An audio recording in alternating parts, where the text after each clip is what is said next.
What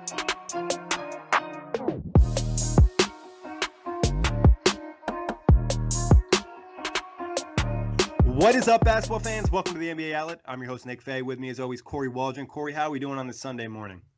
Doing good. It's been a busy NBA week. It was a busy NBA Saturday for you and the Brooklyn boys. And, it's Sunday now, just trying to soak in everything we've seen this past week and then look ahead. Yeah, a newsworthy Saturday in the NBA at this time of the year is usually injury related, but it was not. The Nets parted ways with Kenny Atkinson. We'll dive into that and talk about a lot of other topics. But as always, you can find us on iTunes, Google Play, Spotify, OTGBasketball.com, and YouTube. But we'll start off with studs and duds of the week. Kory, hit me with your stud for the Eastern Conference. We might have the same one. I went with your boy, Caris LeVert. I love it. And I don't know, the 50-point game might have been last week, right? Or was it earlier this week? No, it was early. It was technically this week, I'm pretty sure. Yeah, it was Tuesday. Right, okay. There's so many NBA games. Like, I honestly get confused from week to week when we actually record. But that makes sense, because I would have said Caris LeVert last week if it was last week. Caris LeVert. I mean, that ridiculous fourth quarter against the Boston Celtics. Getting his first career triple-double also this week. I know, Caris LeVert, and between you and me, we have a history with Caris LeVert because that Caris LeVert draft pick was a Pacers pick that we got in exchange of Thaddeus Young. So this pick is connected between us in a sense. LeVert finally getting some bigger minutes and getting some bigger usage rate has really provided a spark for this Brooklyn Nets team. He was great this week. Yeah, this was what I envisioned over the summer with Jack. Maybe not the 51-point game, but an all-star level Caris LeVert, and we saw that, like you said, 51 points in a comeback against Boston, 37 points in the fourth quarter in overtime, had a triple-double, a 27-point triple-double against the Spurs, averaged 30 points a game this week, shot over 52% from the field, 40% from three, averaged 6 rebounds and 7 assists, just continuing to take that next level in his game. And for Nets fans, the only positive thing that you could say came out of the Celtics-Nets trade was Caris LeVert, because they were able to get Kevin Garnett, who they traded for Thad Young, and they ended up trading Thad Young to the Pacers for that pick. So at least something came out of that. Yeah, no, definitely. There's benefits, right? There's always benefits. Yeah. They're small, and maybe they won't look great at the time, but they can evolve. But talking about the Western Conference, stud of the week. LeBron James. This was easy for me. The Friday night game obviously was just the staple LeBron James performance, right? Absolutely showing the league that, yes, we may all see, and Giannis is probably still the regular season MVP. But when you see those guys go head to head, and you see LeBron James just more dialed in that Friday night than prior. 37 points, 8 rebounds, 8 assists, 3 steals. 57% shooting from the field, just couldn't hit 3-point shots. You take away the 3-point misses he had one of his best performances he's had. The win against Philly, the win against the Pelicans, which has been a very tough team as well, where LeBron at 34-13, 22-14 against Philly. It was just a dominant week for LeBron James. The way he's been orchestrating the offense for the Lakers, the way he's been scoring, just commanding the tempo. This game against the Bucks too is where LeBron James showed he can still play some defense, right? Yeah. He had some really good defensive moments on Antetokounmpo, who we know is a straight bull. This was a really, really good week for LeBron James. Just one of those, again, weeks in which, like, the switch in my head turns and I go, despite who we say is the MVP of the season, this is still the guy I want in a playoff series on my team. Yeah, LeBron is huge. I mean, I think one thing that sticks out, obviously, he's still an athletic freak at his age at 35, but just like the intelligence on the court and just some of the things you could tell, he was almost like toying with Giannis, like anticipating his move before he was even doing it, and allowed him to just succeed. And like you said, this is kind of like a step closer to postseason LeBron. I don't even think this is full LeBron yet, but he's like kind of warming up for that. I'm going to go with a different guy. I'm going to go with Kristaps Porzingis. Averaged 32 points this week, 50% from the field, 40% from three, averaged 12 rebounds, almost 4 assists, and he averaged almost 5 blocks for the week, which is huge. He's starting to look like the player we saw in New York, and that's kind of scary for the Dallas Mavericks, having him and Luka both healthy.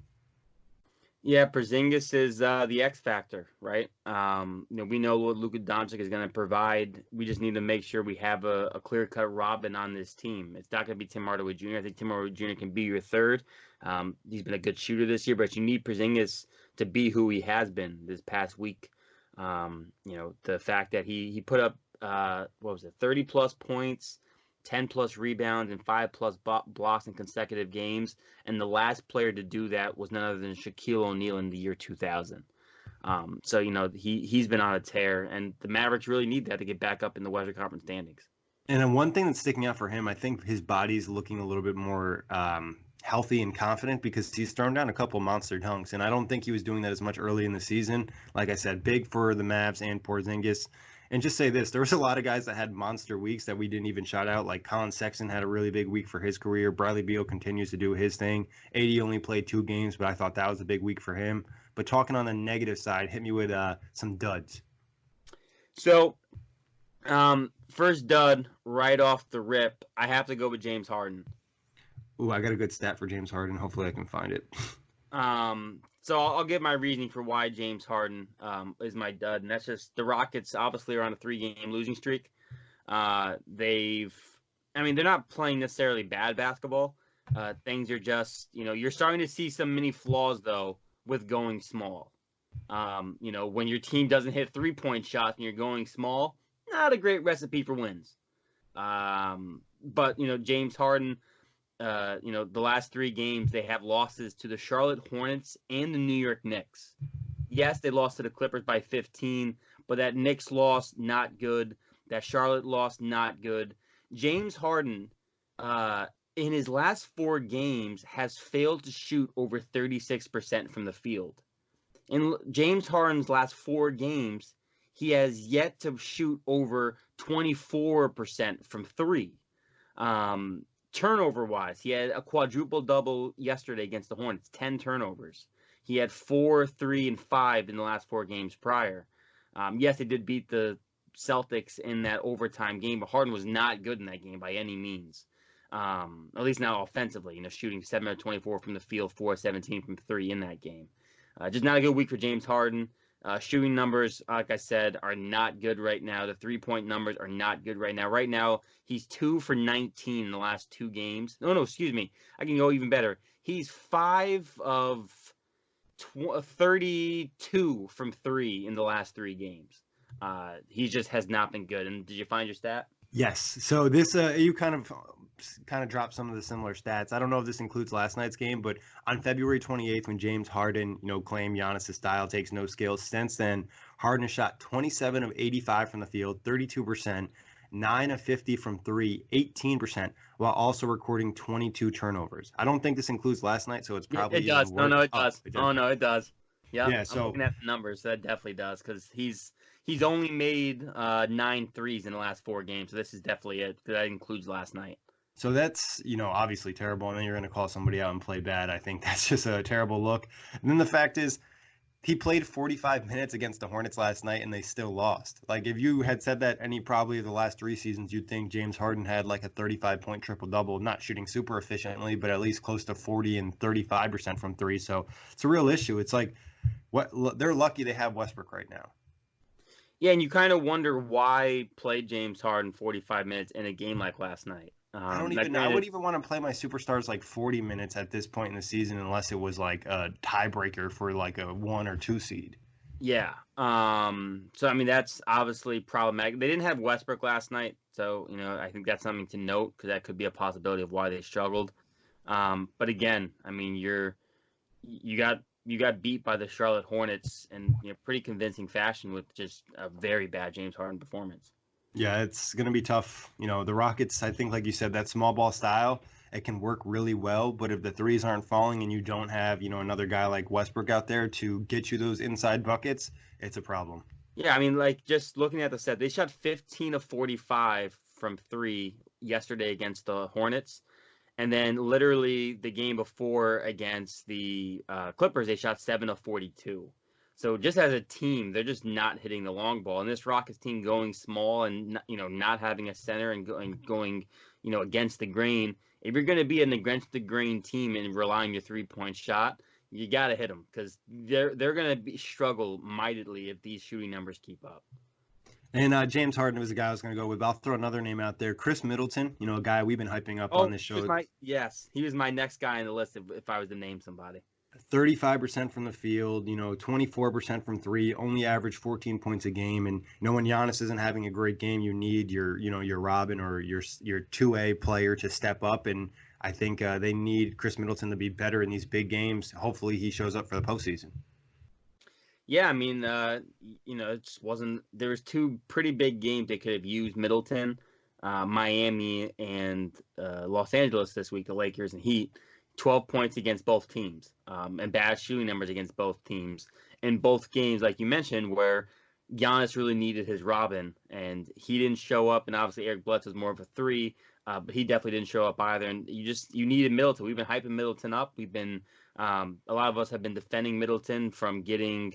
For deserving more shine than he's been getting, and then against two very competitive good teams, one on national television, he lays an egg.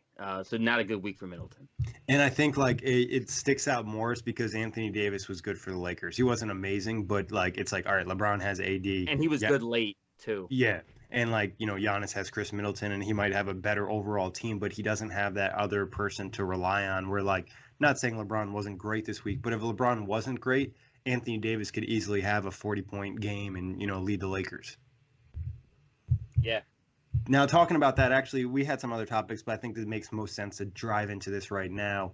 Giannis versus LeBron, we kind of hinted at it earlier. What are your thoughts on the MVP race right now? It's got a lot of speculation, especially after the Lakers just won and LeBron looked like the better player. Again, this is a tough thing because we're constantly in this debate, especially when it comes to LeBron James. As a collective, we all know he is the best player, but it may not show up every night. There are also maybe people like Giannis Antetokounmpo, for example, who are just younger. They're more energized. They can bring it on a nightly basis.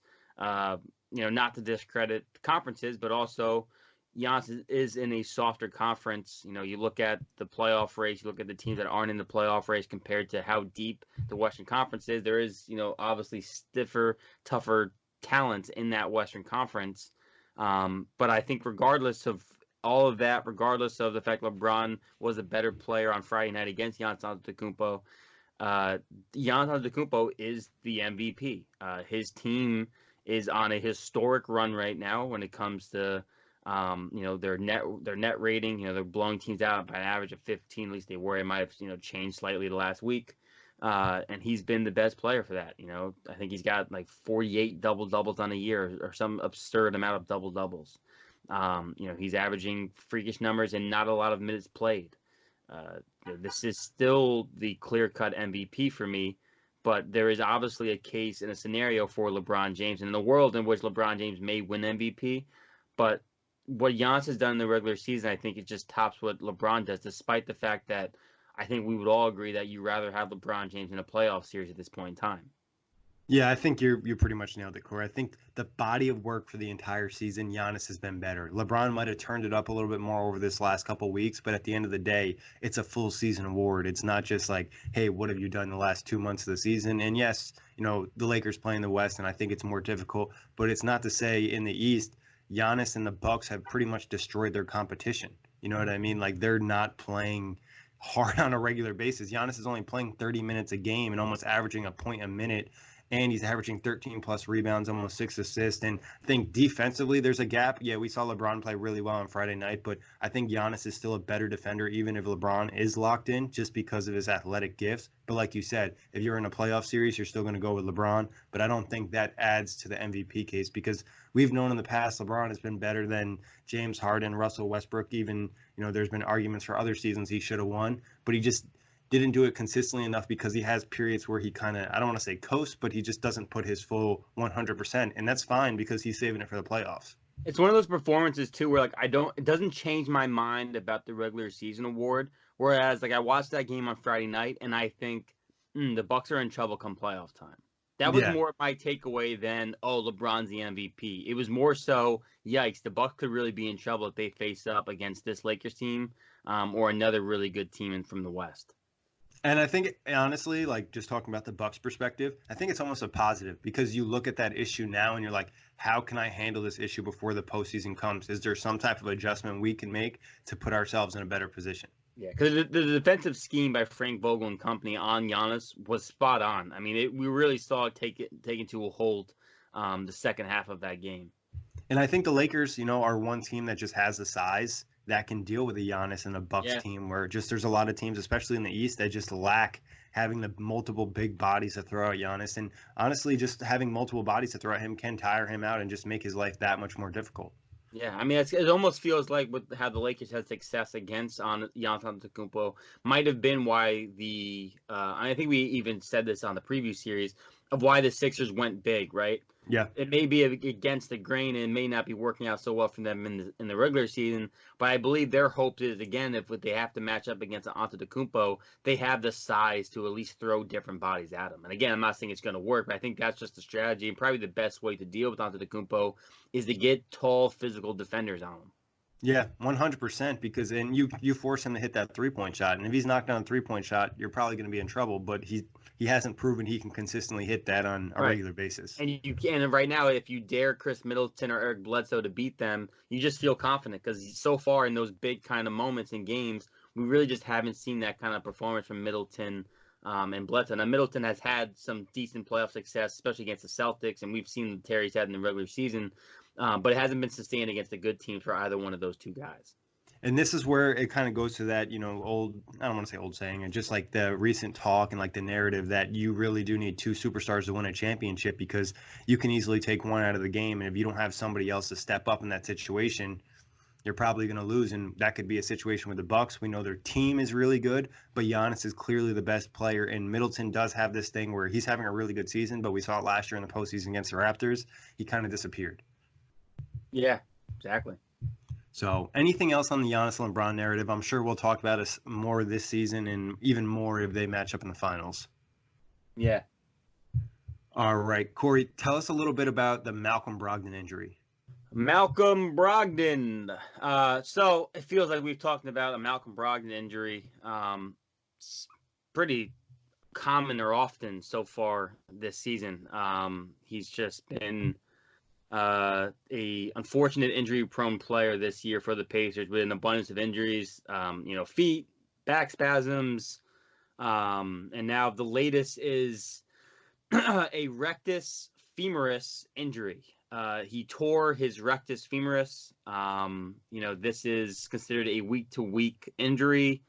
Basically, it's a tendon or ligament from your hip that goes down to your quad muscle.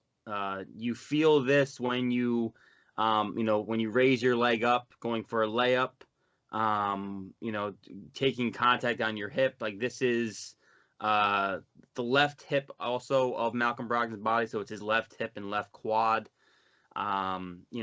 This happened against the Milwaukee Bucks on Wednesday in the second quarter. He was pulling up in transition and noticeably was grimacing. They took him out, and this is what we have. So there's no timetable on when he's going to return. It's just a week-to-week thing at this point in time.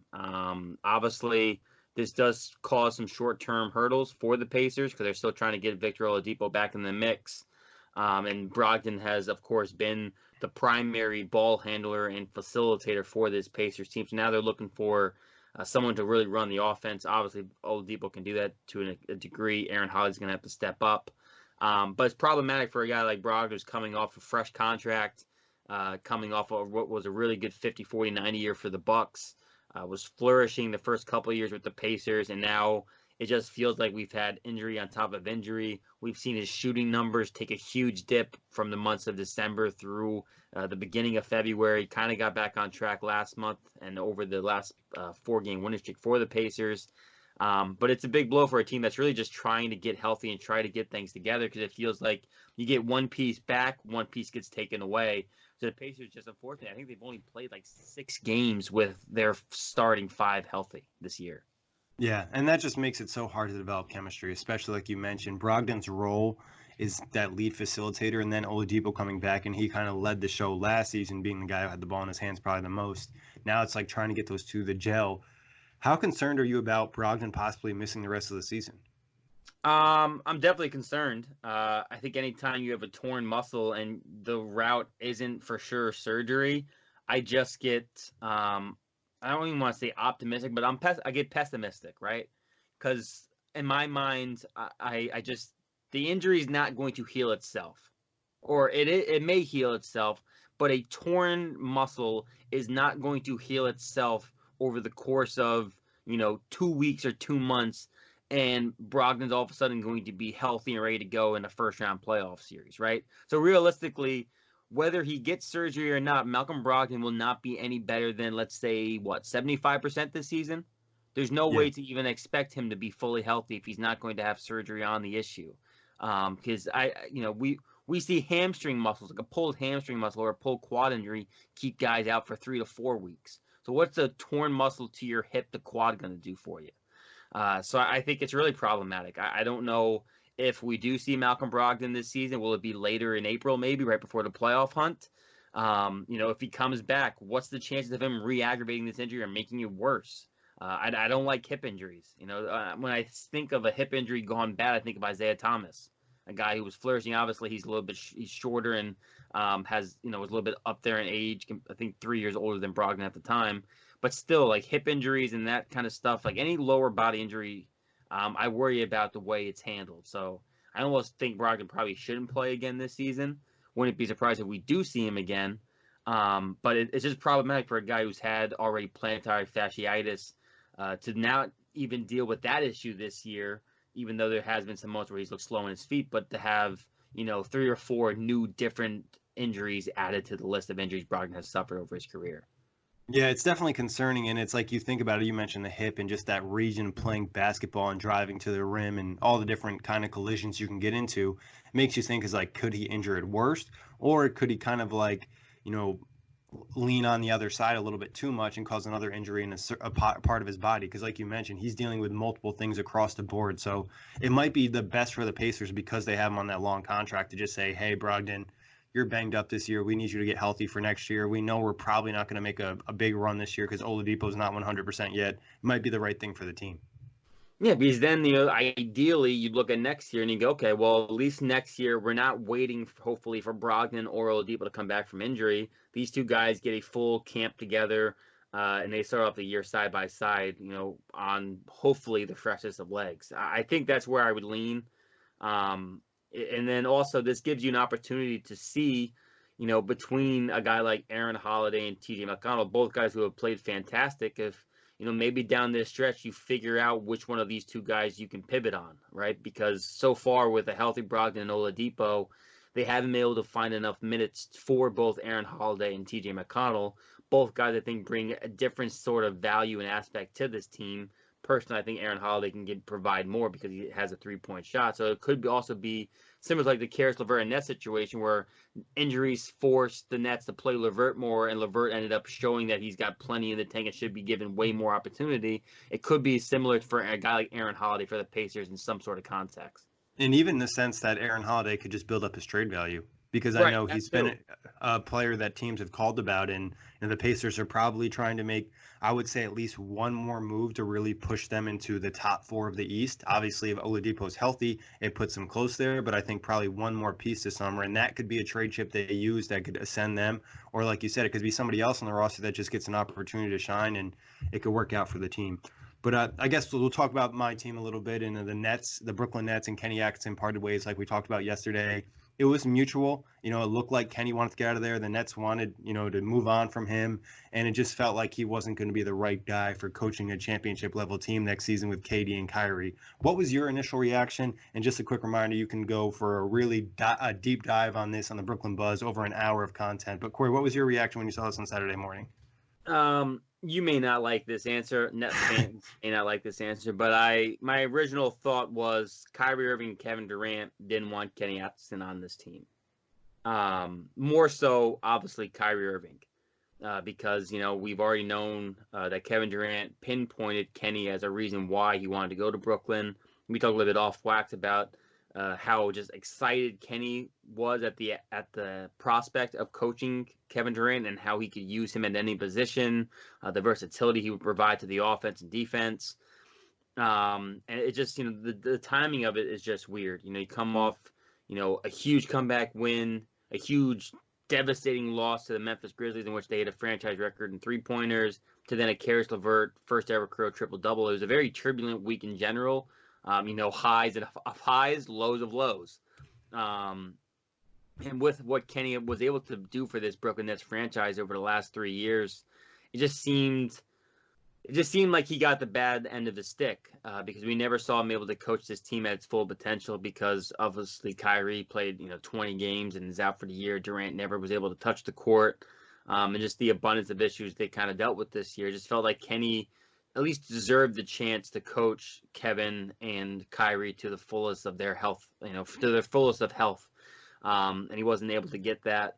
But from an ownership perspective and a coaching perspective, I do think if you weren't going to have Kenny be your guy, the timing actually does make sense if he's not going to be your guy. The timing doesn't make sense if if you're both not on the same page, the timing doesn't make sense. But if you're on the same page, I think it does make sense for the fact that you outlaid it on the Brooklyn Buzz, which people should listen to, regardless of me spewing out this point you made. The fact of, this gives Kenny an opportunity to look for employment elsewhere for the remainder of the season and then the free agency period. And it also gives the Nets an extended time to look at their candidates. And so, whether or not you want to give player input or whatnot, it gives the Nets, a large leash on figuring out who the next guy is when you do have Durant and Kyrie Irving healthy. It's just interesting to see that Nets team that last year was so full of life.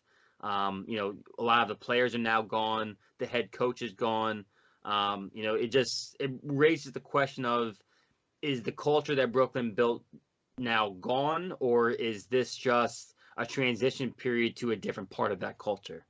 But yeah, I think LaShawn Marks tried to twist it as it's like more of an evolution, and that's the way Nets fans are looking at it. Is it's a next step where culture and everything was great, but to be honest, the Nets never won anything. They went to a playoff series, they lost in 5 games. Their ascension to a championship team with that quote unquote culture would have been a slow grind where they would have had to ascend through the years. They were lucky enough to sign Kyrie and KD and raise their team up to a possible championship level. But just getting to my reaction, I was confused. I was like, wow, this is so crazy for this to happen at this time. I'm not surprised that Kenny's not the coach for the 2020-2021 Nets, but the fact that it happened at this time just seemed kind of strange. But like you said, it looked like Kenny really wanted to get out of there as well, knowing that the team wasn't really vibing with him. He said he lost his voice. And I think one thing it says about the Nets and the way that they're going to act during this time with KD and Kyrie is they're not trying to waste any time. They know that they have a small window with these players. They don't know how long it's going to be, especially with health. And they want to make sure they have the right coach for the job. And going to next season, if you even have a doubt that Kenny's not your coach to be a championship level, for championship team, then you should let him go and go after a guy that you think that can get up to that level, because it's easy for people to say Kenny Atkinson's, a great coach, which I think he is a good coach in the NBA. He's an excellent player development coach, but his issues in his game were something that you wouldn't want in a championship level coach. His in-game adjustments need work. His rotations at times were kind of questionable, X's and O's, things like that. And it's not to say that Kenny can't get there, but I don't think the Nets were willing to wait, where I think he needs another year or two of development. So if they were still on the same track of where they were at before Kyrie and KD, I think Kenny would still be the coach. But since they jumped up in the timeline and they sped it up 3 or 4 years, adding 2 superstar level players, they had to make the move that set them best up for the future, especially if Kenny thought that he couldn't do it himself.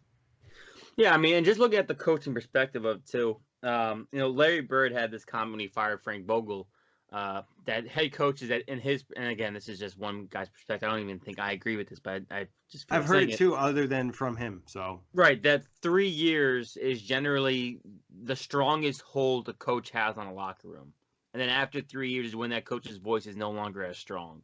And that kind of fits in with Kenny, right? This was his 3rd year or 4th year? Fourth year, yeah. Right. So he's been there for 3 years. The strongest of his voice was definitely last year. And then obviously when you bring in new faces and new voices also, your voice just does get weaker, especially when the voices you add, like you said, like it's Kevin Durant and Kyrie Irving. These aren't quiet voices. These are both NBA champions, big prize fish. It just changes the dynamic, I think, of a locker room, and everything else. And Kenny wanting to be out of Brooklyn just as much as anybody, I think says a lot too, that he just the self-awareness of him realizing his voice was gone. And of course, we've also seen this in situations in which, the Warriors are a prime example. The Warriors and the Raptors are prime examples. Yep. You had head coaches who put you in very good positions to win. You were developing right. The culture was getting established. And then you move on from these guys. You bring in the next head coach. And then that's the guy who really takes the team to the next level. Guys like Nick Nurse, guys like Steve Kerr. So the next guy for Brooklyn could very well be the guy in peace that puts this Nets team over the hump. In a comparison that was used a lot yesterday is like if you have a startup business, the person who runs your business during the startup phase is not going to be the same person who runs your business when you get to the $1 million phase or the $1 billion phase, because you're going to change CEOs and you're going to need more experience for different things that you've never dealt with. So I look at it from that way. I'll also say I think ownership, Joseph Tsai, new owner this year, took over full ownership, did play a role here. There was reports that he talked with players and he made the final decision. I think, that is going to have an impact, and he wants his team to be at the highest level. It's yet to be known if he'll be a good owner or a bad owner, but it's just I'm just throwing that out there. Yeah, it's worth noting, especially for the fact that he went to players. Yeah. Of course, we all want to know what players, and it may not even, it doesn't even truly matter, and we probably won't ever know. But again, he got the voice of the players in the locker room itself. And if no one, and I don't even want to say no one, but let's also say this, in this scenario, if he went to the players and asked if they wanted Kenny, if Durant and Kyrie, if either one of them had said we want Kenny, Kenny would still be there. Yeah, 100%. And I don't think that Kyrie and Katie were like, you know what, we hate Kenny, you need to fire him right now. But I think it's more so what you said, where they kind of washed their hands of it. They didn't really say they love Kenny. They didn't really say they hated Kenny, but they were like, I'm not sure if he can be that guy. And I think that's fair. And like one thing that I keep thinking about is just like, I don't know if it was specific players being upset, but I just like look at Karis LeVert as one guy that really sticks out. Is like Kenny was playing Garrett Temple more minutes over him, and knowing that Kyrie and KD and other veterans on this team have spoken very highly of Karis LeVert, for him not to get minutes that I don't want to say he deserves, but he kind of does after the way he performed last year in the postseason. For him to get benched during certain periods just didn't make sense for the Nets, especially when they were losing games. I mean, you mentioned this in general, the way he kind of handled, even dating back to last year, I remember you at times frustrated in the way he would handle LeVert and D'Angelo Russell's minutes. Yep. They both, especially D'Angelo Russell, I felt like he had an extremely short leash for being arguably the best player on that team. And maybe all of that comes in the past for the fact of he just wasn't fully, and even Jared Allen maybe to a degree or a lesser degree. You can make a case that he should probably be playing way more than DeAndre Jordan. But there seems to be at times I don't even want to say an unwillingness, but a lack of trust in the younger guys from Kenny. And a lack of creativeness, I think sometimes too. I would say this, watching the team from last year to this year, I would say Kenny coached more last year. This year, he's kind of just like stuck to doing the same thing over and over in games. And I think that's one of the most frustrating things from any, career or perspective, whatever it is. If you continue to do the same thing, get the same results, it's extremely frustrating. And I think that was an issue this year. And I mean, I don't personally have any candidates in mind at the moment. I need to do a lot more research. Is there anybody that popped in your mind as someone that could show up? Obviously, there was a report that Kyrie wanted Ty Lue to be the coach, but then there was another report saying that was nonsense. I mean, I don't want Ty Lue. I don't think Ty Lue is a good coach. Personally, I just don't see it. But again, I'm not in the locker room, and I don't know Ty Lue, so yeah, and that's an NBA champion head coach nonetheless.